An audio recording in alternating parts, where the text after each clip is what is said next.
রাষ্ট্রে শুধুমাত্র ওসি সাহেব, আমি এটা কিন্তু নির্বাচনের সময় বলেছি, এটা মনে করবেন না যে আজকে বক্তব্য পাল্টাই ফেলেছি। নির্বাচনের সময় আমি কথা বলছি না বলি নাই, এই কথায় কথায় সব ওসি সাহেব করে ফেলতে হবে, কথায় কথায় কিরণের কাছে দৌড়াতে হবে, কথায় কথায় ডিসি সাহেবকে ফোন দেন, এমপি সাহেব কথায় কথায় এসপি সাহেবকে ফোন দেন। এইটার মধ্য দিয়ে আপনার মদনপুরা বাউফলের পরিবর্তন হবে না। বাউফলের পরিবর্তন করতে হলে বাউফলের 3.5 লক্ষ মানুষকে সিদ্ধান্ত নিয়ে আপনাকে এই কাজে অংশগ্রহণ করতে হবে। পাড়ায় পাড়ায় প্রতিরোধ করে তুলতে হবে, মাদকের বিরুদ্ধে আমাদের আন্দোলন করে তুলতে হবে। কেন আপনি যদি পুলিশ যদি দুজনকে ধরতে পারে এখান থেকে 3.5 কিলোমিটার দূর থেকে এসে, তাহলে আপনার চোখের সামনে দেয়ালের আড়ালে, স্কুলের পিছনে, কলেজের আড্ডায়, অমুক দোকানের পিছনে, অমুক গুদাম ঘরের আড়ালে হচ্ছে আপনি জানতেছেন, তাহলে 5 জন 7 জন মিলে আপনি ওখানে তাকে ধরবেন, ধরে আপনি আইন হাতে তুলে নেবেন না, আপনি চোর হাতে তুলে নেবেন, চোর হাতে তুলে নিয়ে পুলিশকে ফোন করবেন, অজয় সাহেব আপনি এই যে 3 জন মাদক সেবী আমরা ধরছি, আপনার জন্য অপেক্ষা করতেছি, আপনি আসেন। যদি না আসে তারপরে এমপি সাহেবকে বলেন। ওসি সাহেবকে তো বলছিলাম, উনি শোনে নাই। সেকেন্ড অফিসারকে বলছিলাম, তদন্তকে বলছিলাম, সার্কেলকে বলছিলাম, কিরণ সাহেবকে বলছিলাম, শোনে নাই ওটা। এমপি সাহেব এখন আপনার কাজ, আপনি দেখেন এই যে 5 জন ধরে বসে আছে। আমি আপনাকে বলছি আমরা আইন হাতে তুলে নেব না, কিন্তু সমাজ এবং রাষ্ট্রে আমাদের নিজেদেরও পরিবর্তনের কিছু দায়িত্ব আছে। যদি সেটা আমরা করতে পারি, আমি বিশ্বাস করি আমাদের 60 দিনটা ছিল আমাদের একটা ঘোষণার মাধ্যমে এই সমাজ এবং রাষ্ট্রের উৎসাহ উদ্দীপনা তৈরি করা। আমার বিশ্বাস আমরা সেটা তৈরি করতে সক্ষম হয়েছি। এখন সেই জায়গা থেকে ক্রমান্বয়ে আমরা আস্তে আস্তে আমাদের প্রিয় বাউফলকে শুধু মাদক মুক্ত নয়, সন্ত্রাস মুক্ত, দুর্নীতি মুক্ত, চাঁদাবাজ মুক্ত। এটা তো আমরা স্বীকার করি যে আজকে বাউফলে চাঁদা যদি চলেও থাকে সেটাকে কেউ উৎসাহিত করার সাহস কেউ আজকে করতে পারছে না। কালকে একজন ফোন করেছে, আমার 3টা ট্রলার আটকে রাখছে মোমিনপুরে। আমি সাথে সাথে ফোন করেছি ওখানকার একজন ব্যক্তিকে। আমি পুলিশকে বলি নাই এই জন্য যে দেখে না এলাকা ভিত্তিক কোনো সমাধান করতে পারেন কিনা, লোক আছে তো আমাদের। আমি একজনকে বললাম যে ভাই 5 মিনিট সময় দিলাম, আপনি ওখানে কথা বলে ট্রলারটা ওখান থেকে ছেড়ে দেওয়ার ব্যবস্থা করবেন। ঠিক ঘড়ি ধরা 6 মিনিট 7 মিনিট পর আমাকে ফোন করে বলেছেন যে স্যার আপনি দায়িত্ব দিয়েছিলেন, ওখানে যারা ডিস্টার্ব করছিল আমরা তাদেরকে বলেছি যে এমপি সাহেব বলেছে আপনি ট্রলার ছেড়ে দেবেন নাকি আমরা ভিন্ন ব্যবস্থা নেব। উনি বলছেন যে এমপি সাহেব বলেছে তাহলে আমরা এটা ছেড়ে দিলাম। এই যে তাদেরকে নিরুৎসাহিত করা, একটা সময় তো ছিল এরকম ফোন করার সুযোগটা আমাদের ছিল না, বরং যেখানে ফোন করা হতো সেখান থেকে বলা হতো তোমার এত মাথা একটা এসে কি পারলে তুমিও তারা করো। ঠিক ঠিক সেই জায়গা থেকে তো আল্লাহ আমাদেরকে মুক্তি দিয়েছে। সুতরাং আমি আপনাদের কাছে অনুরোধ করতে চাই, আসুন আমরা আমাদের প্রিয় বাউফলকে, আমরা অভিভাবকবৃন্দ আছেন, শিক্ষকরা আছেন, আমার সম্মানিত এলাকাবাসী আছেন, আমরা চাইলে এবং চাইছি বলেই তো আপনারা 12 তারিখে সমস্ত ভয়কে জয় করে একটা সততা, ন্যায় এবং ইনসাফের পক্ষে আপনারা বিজয় নিয়ে এসেছেন।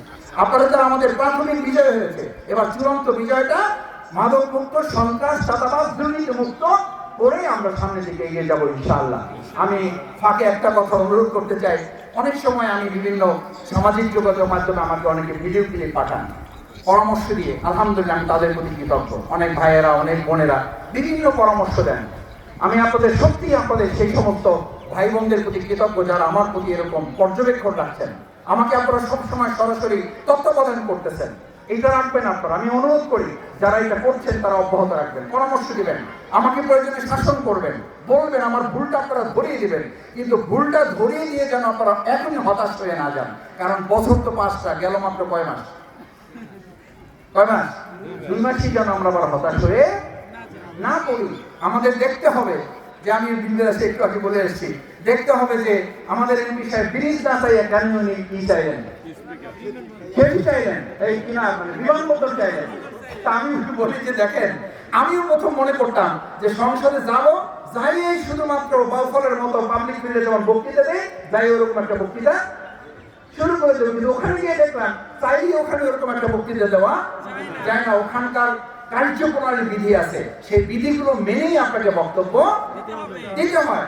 আমি প্রথম বক্তব্য দিয়েছি রাষ্ট্রপতির ভাষণের উপরে, তখন চলছিল আমাদের জুলাই সনদ এবং গণভোটে যদি না থাকে আপনার এই ব্রিজ আর আপনার এই কালভার্ট দিয়ে কিছু এই পরিবর্তন নিয়ে আসতে পারবেন না। তখন আমাকে বক্তব্য দিতে হয়েছে গণভোটের উপরে। আমি পরে সুযোগ পেলাম বিমানমন্ত্রীর কাছে কোশ্চেন করার। আচ্ছা, বিমানমন্ত্রীর কাছে কোশ্চেন করে ওনাকে বলা যাবে, মাননীয় বিমানমন্ত্রী আপনি আমাকে ব্রিজটা করে দেন। এখন আমাকে বলা হচ্ছে বিমানমন্ত্রীর কাছে আপনি ব্রিজ চাইলেন না কেন? এইটা যদি চাইতাম, বিমানমন্ত্রীর কাছে ব্রিজ দেওয়ার সাথে সাথে স্ক্রিনটা আমাকে রুলিং দিয়ে বসাইয়ে দিত, যে বলতো যে মাননীয় সংসদ সদস্য আপনি বোধহয় এটাকে পাবলিক ফিল্ড মনে করছিলেন, এটা পাবলিক ফিল্ড না, এটা হলো জাতীয় সংসদ, এখানে আপনাকে কিছু প্রসিডিউর মেনে আপনাকে বক্তব্য দিতে হবে। বলতো না? এই মেসেজটা যখন আসতো তখন রাজনীতির ইসলাম থাকতো। কি বলতেন আপনারা?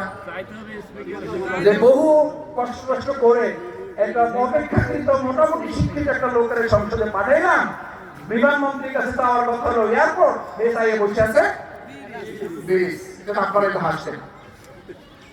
এই জন্য ইনশাআল্লাহ পর্যায়ক্রমে সেতুর ব্যাপারে আপনাদের আশা করি আপনাদের এই যে উৎসাহ, আপনারা যে বারবার পরামর্শ দিচ্ছেন, এটা আমার কাজে লাগবে। এবং ইতিমধ্যে আমরা যে কার্যক্রমগুলো সামনে নিয়ে যাচ্ছি, আশা করি কম সময়ের মধ্যে বাউফলবাসী কিছু খবর পাবে ইনশাআল্লাহ। আল্লাহ তাআলার কাছে সেই তৌফিক কামনা করে আপনাদের কাছে দোয়াকে, আমার প্রিয় স্কুল, এই স্কুলে কি দেওয়া হবে আর কি দেওয়া হবে না এইটা আমি বলতে চাচ্ছি না, এটা আমি আমার ভিতরে রাখতে চাই, করার পরে ইনশাআল্লাহ আপনারা দেখতে পাবেন। কারণ এটা কার স্কুল? এটা আমাদের প্রধান শিক্ষিকা নাসিমা আক্তারের স্কুল না, এটা শফিকুল ইসলাম মাসুদের স্কুল। এটা আমার স্কুল, এটা আমি পড়াশোনা করেছি এখানে, এটা আমার স্কুল, এটা আমার মতো করি আমি এটা দেখবো ইনশাআল্লাহ।